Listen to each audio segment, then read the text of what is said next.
Thank you for having me. As Matt said, I am Director of Programs for the RennerVation Foundation. RennerVation, as in Jeremy Renner. So we were founded by actor, singer, kind of jack of all trades, car guy, Jeremy Renner. We are a baby nonprofit, so we just turned a year in December, so we're about a year and a half old. So how it all came about, I mean, many of you know that a couple years ago, Jeremy was in a horrible accident up on his property over near Sky Tavern off Mount Rose Highway. Horrific accident, 38 broken bones in his body. The care and love that the Northern Nevada community showed him just, I think, was so impactful for him that he wanted to give back. He wanted to do something for our community, for the people that just wrapped their arms around him and took care of him. So the way that transpired is his sister, Kim Renner, who's our president and CEO, she's been involved in the LA County foster care system for more than 30 years. So he's been aware of the challenges of the system, aware of the needs of the children, and the red tape that the government, the barriers of the red tape that the government has and the challenges for that. So Kim and Jeremy put their heads together. They're like, hey, let's do something for the foster youth of the Northern Nevada community. So that's kind of how that seed was planted, how that all came about. And now we've kind of blossomed in our year and a half. We blossomed to expand our reach to all of the Nevada community. So we serve all of the rural counties. We also serve with the limited reach in Clark County. But that is gaining steam and growing at speeds that I can't even comprehend. When I started a year ago, I was the only employee here in the Northern Nevada area. Now we've got 8, people within the matter of a year and a half. So, I mean, we're just growing. We're adding programs, which, as the director of programs, I would love to talk to you about. So our pillar program is our Camp RennerVation. So it's our summer camp program where we bring in foster youth from around our community, and we just give them this quintessential, absolutely unbelievable camp experience. So the summer camp experience where they get all different kinds of activities. Our campsite is at the 4-H campsite of UNR, like up in South Lake Tahoe. So it's sandwiched kind of right in between the holes of Edgewood Golf Course. So they get a private beach, like these kids get a private dock. We've got all kinds of volunteers and support board members that bring out their boats and jet skis. And for many of these youth, last year was our first camp. So for many of those kids, they'd never seen Lake Tahoe before. The week that we held camp was right around the 4th of July. So in addition to seeing and experiencing Lake Tahoe for the first time, these kids at the end of the week got the 4th of July experience. And the barge that has the 4th of July fireworks is like literally a football field away from where that private beach is. So these kids just absolute core memory of these unbelievable fireworks right on the lake in this beautiful setting with just all these amazing activities. This year, we're doing 2 camps. So we are hosting the same youth camp on UNR's 4-H campsite, again, the 4th of July. This year, as the director of programming, we're bringing in Great Reno Balloon Race is one of our partners. So the kids are going, they'll be doing a hot air balloon. The kids will be going up in tethered rides. We're bringing in the Special Olympics to work with the kids and do sporting events, and then the athletes can kind of showcase and talk about, just the challenges that they face and how they've overcome them. We're bringing in a carnival, so dunk tanks and, stilt walkers and, all the different carnival booth games are just going to be absolutely unreal. The kids are also doing, we're bringing in the High Fives Foundation who will be doing wake surfing with the kids. So they'll be able to teach some of our older kids wake surfing, getting them up, in some capacity, and just making that a really successful, really empowering experience for them. Our teen camp I'm really excited about is brand new for us. So this year we're expanding our reach into 14 and 18-year-olds. And this camp will be over in Portola, California at Sierra Nevada Journeys campsite. Teen camp for us, our outlook is that these teens are coming up quickly on the fact that they're going to be transitioning out of the foster care system. And unfortunately, after they're transitioning out of the foster care system, there's nothing for them. And I know for myself, I made a lot of mistakes in that, 19, 20, luckily I had the support system to kind of help carry me and catch me in that net, right? So these kids won't have that. So our teen program or our teen camp is designed to really connect with them, really give them mentorship opportunities, really give them the sense of community, and that there are many organizations and resources where they can find themselves taken care of. We're working with companies like Dutch Bros, who's coming out to camp. Dutch Bros has the most amazing benefits, and they just love their, I love the regional director of Dutch Bros. He's we realize that this is not going to be everybody's end all career. He's so we just love them out the door. And so they just really take care of their employees, as they make their next career moves, career decisions, things like that. So our teen camp will be future focused. We're bringing in companies like Tesla. We're bringing in Remza. Remza is going to be landing a care flight helicopter to give these kids exposure to the medical field. And we'll be doing activities around that. We're bringing in, I don't know how many of you are TikTokers, but there is a sorority chef here in town, Kevin Ashton. He is coming up to camp. He's got 4 million followers. He'll be coming up to camp, teaching the kids some easy life hacks that they can use and utilize throughout their life to make that quick snack or things like that. And then also to speak to, kids don't want to be doctors anymore. They don't want to be lawyers. They all want to be influencers. So he'll be speaking to that, just building that up, creating content, things like that. So our idea and our hope for these kids is that it'll be, number one, really empowering. The Sierra Nevada Journeys campsite is beautiful. It's got ropes courses, it's got archery ranges, it's got hiking trails. So really understanding the power and really solidifying the power of community, coming together, teamwork, building each other up instead of, in a world that kind of wants to break you down, the power of just working together, positive thinking, and then to hopefully create that spark that will fuel their next few years on their career path, giving them ideas and resources on what they might be doing for the rest of their life.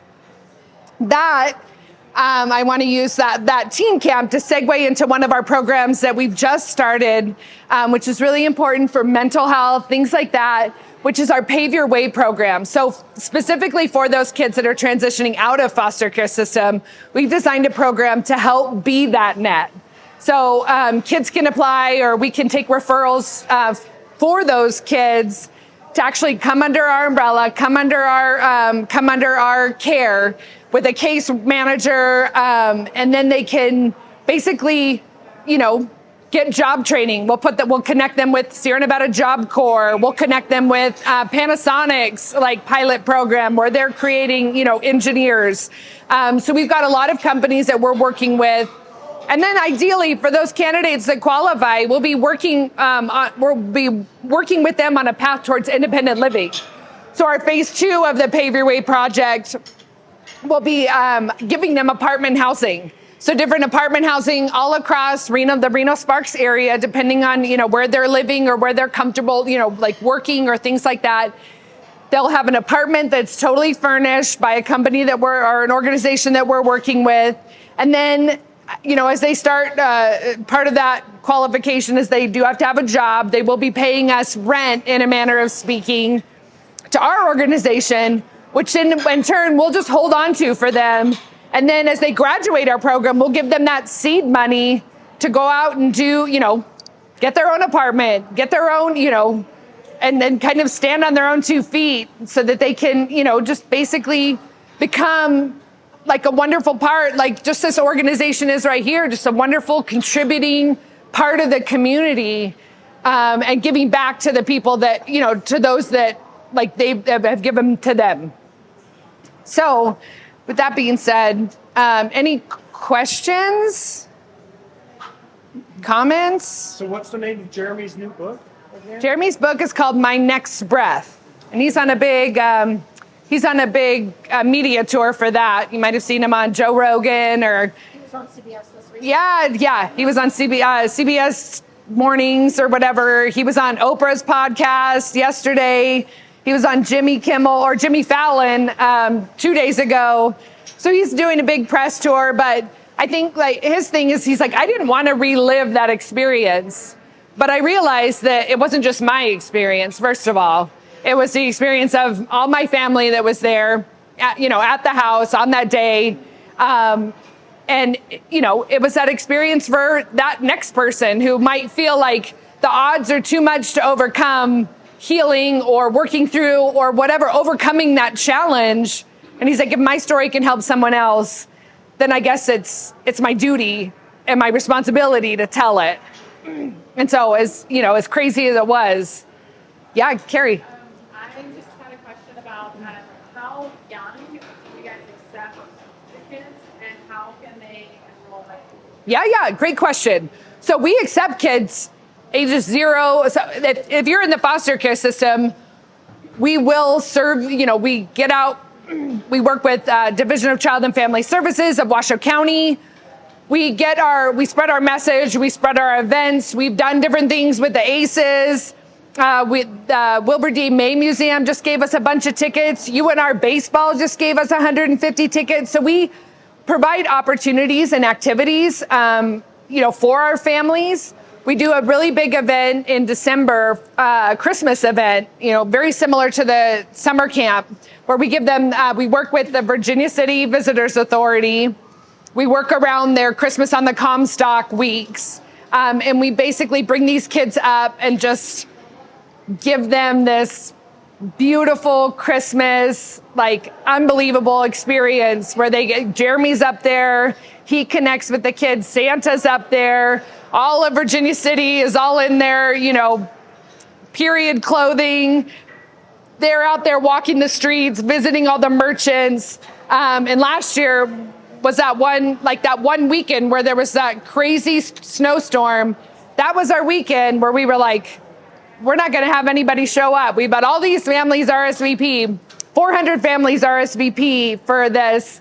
And we didn't think anybody was going to show up. We had 70% of the people that RSVP'd show up. So it was so fun and so impactful and so cool for these kids. And then for us as volunteers and staff to just be able to give back and just love on these kids who through no fault of their own are in this system that can be challenging and sometimes broken.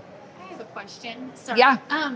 So you have this program to help young adults coming out of the foster care system. Yep. Would you help young adults coming out of the foster care system even if they're coming from other states? Yes. Yeah. I mean, if they're in the system, we can help serve them. Okay. So all we need is the referral from like their caseworker from Division of Child and Family Services or things like that. We just need that referral and then just for it to be a good fit. And then also, a lot of children in the foster care system have health issues like FASD and things like that. Do you help them get resources for those disabilities and things that they might be challenging? We do. I mean, that's more along the lines of like the state, but we will help connect them with like the people and partners that we know of, that we've met with. So when and where possible, we will. But for the most part, like medications or, like the medical needs, kind of falls under like the state system, and they do a pretty solid job, like in and of itself there, with that, in that respect. Does that answer that question? Yeah. Okay. Thank you. Yeah.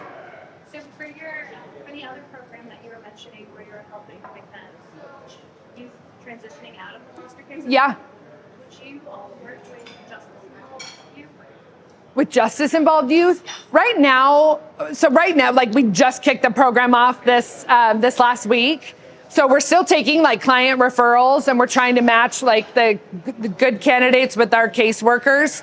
So we're starting small and then building up from there. So I think right now we're starting with that foster care, although our intention is to work with, like our summer camp has evolved to not just foster youth, but at-risk youth.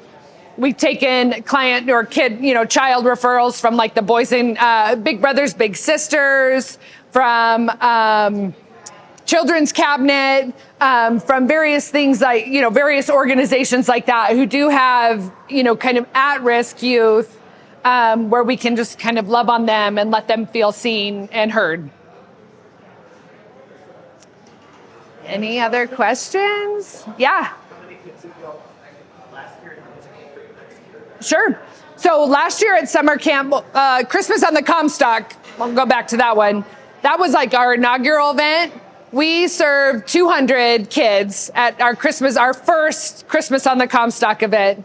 This past December was our second annual Christmas on the Comstock. We doubled that, so we served 400 kids. And then we also came down here for Washoe County and served another 150 kids working with Peterbilt and the Nevada Kids Foundation, for another like little red truck, like country Christmas event. Summer camp, last year we had 110 kids. This year we'll be doing 110 at the 4-H camp and then another 100 teens at the Portola Sierra Nevada Journey space.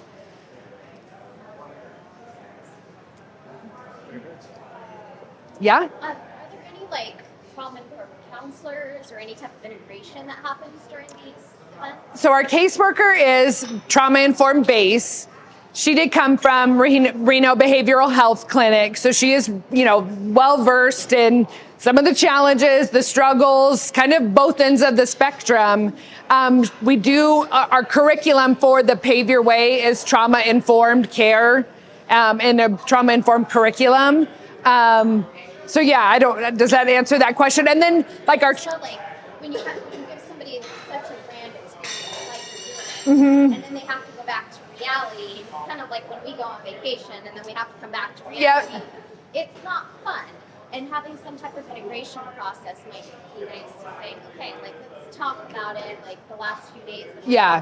Transition of how, whatever they want to talk about. Yeah, and that is something that we hope, kind of letting unfold this year, is we realize that, we gave these kids this amazing experience. We really loved on them, really let them form a community. So last year I was up at camp. I did talk to the driver on the bus who brought the kids up last year. He was like, Heidi, it was so quiet bringing the kids up. You could hear a pin drop.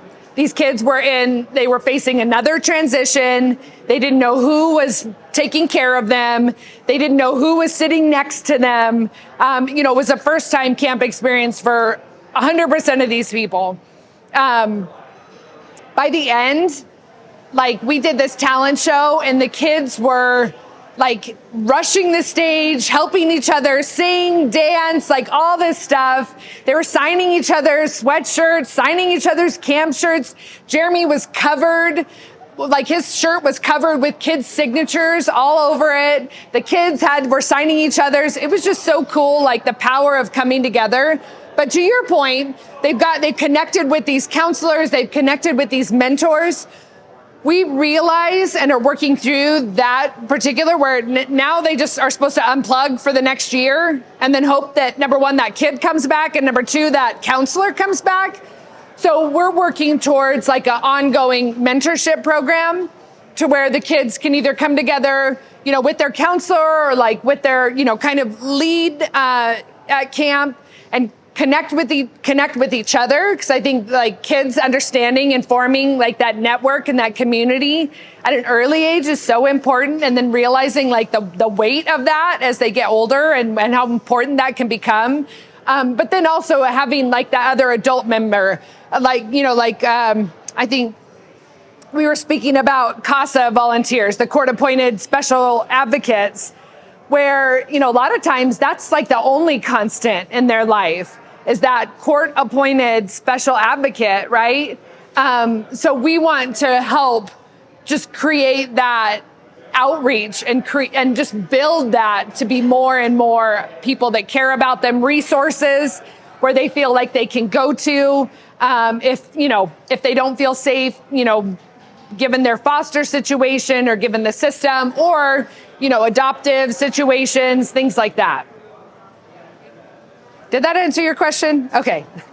But our counselors are trust-based relational intervention trained. So we're working with organizations like NAMI and Raise the Future to help create to help spread the information amongst our volunteers and counselors that'll be over the kids for that week at camp. But then also so that they've got the resources and the information to really create that win-win situation when those difficult circumstances arise. Because these kids have so many different traumas and triggers and things like that's just how they've survived, throughout their lives. So working with them and just really trying to create the best outcome from, maybe a challenging situation.